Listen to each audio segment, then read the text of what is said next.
ছোট্ট একটা সন্তান, নাবালক সন্তানটা ডাক দিয়া কয়, মা তোমরা রোজা রাখো, আমিও আগামী কালকে রোজা রাখবো।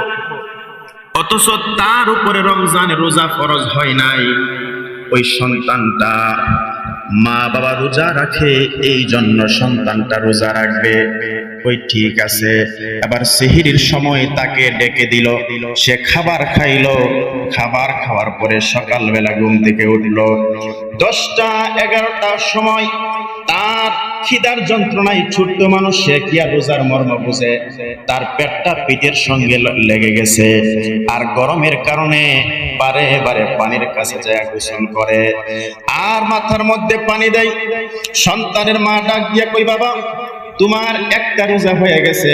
সান্ত্বনা দেওয়ার জন্য বলতেছে যে একটা রোজা হয়ে গেছে, তুমি খাবার খাও, তাহলে তোমার আর একটা রোজা হবে। দাদা ডাক দিয়া কই, নাতি তোমার একটা রোজা হয়ে গেছে, তুমি খাইলে আর একটা রোজা হবে, 2টা রোজা হবে। আমরা না খাইয়া একটা রোজা হবে, আর তুমি খায়া 2টা রোজা হবে। এটা সন্তানকে সান্ত্বনা দেওয়ার জন্য, কারণ সন্তানের উপরে ছোট্ট মানুষ নাবালক ফরজ হয়েছে না তো। মা বাবার মনে তো একটু কষ্ট লাগে, সন্তান না খাইতে না খাইতে পেটটা যদি পিঠের সঙ্গে লেগে যায়, খিদার যন্ত্রণা, কোনে বাইরে যা কোনে ঘরে আসে, মা বাবার মনে তো কষ্ট লাগে। নাবালক সন্তানকে সান্ত্বনা দিয়ে দিয়ে ঘুম পাড়াইলো। আসরের সময় ঘুম থেকে উঠলো। ইফতারির সময় তার মা বাবা দাদা দাদি তারে আউশ কইরা অনেকগুলা ইফতারির আয়োজন করলো। আজকে এত কষ্ট করে রোজা না রাখার কথা বলছি, এরপরও সে রোজা রাখছে, তার জন্য ইফতারির আয়োজন করলে অনেকগুলা। কিন্তু ইফতারির 5 মিনিট অথবা 10 মিনিট আগে যখন সবাইকে নিয়ে ইফতারি করতে বসলো, ওই সন্তান হঠাৎ করে গ্লাসটা হাতের মধ্যে টান দিয়া পানি পান করতে শুরু করে। মা বাবা ডাক দিয়া কই, বাবারে আর মাত্র 5 মিনিট বাকি আছে। সন্তানের মা ডাক দিয়া কই, বাবা আর মাত্র 5 মিনিট সময় বাকি আছে, 5 মিনিট পরে আজান দিয়া দিব। এত কষ্ট করে সারাদিন রোজা রাখছো, আর একটু সময় তুমি অপেক্ষা করো।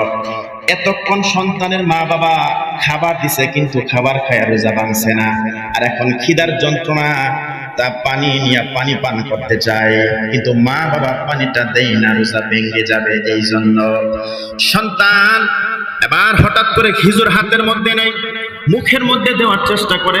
দাদা দাদি ডাক দিয়া কই, নাতি রে আর একটু সময় কষ্ট কর, এরপরে তুই রোজাটা ভাঙবি। কিন্তু সন্তানের খিদা তো আর সহ্য হয় না। কোনে বারিন্দার মধ্যে যায়, মুয়াজ্জিন সাহেব আজান দিছে কিনা, ইফতারির সময় হয়েছে কিনা। এই যে সে বাহিরে আসতেছে, আবার ভিতরে আসতেছে, বাহিরে যাইতেছে খাবার খাওয়ার জন্য। কোনে গ্লাসটা হাতের মধ্যে নেই, খেজুরটা হাতের মধ্যে নেই, আলুর চপ মুড়ি হাতের মধ্যে নেই।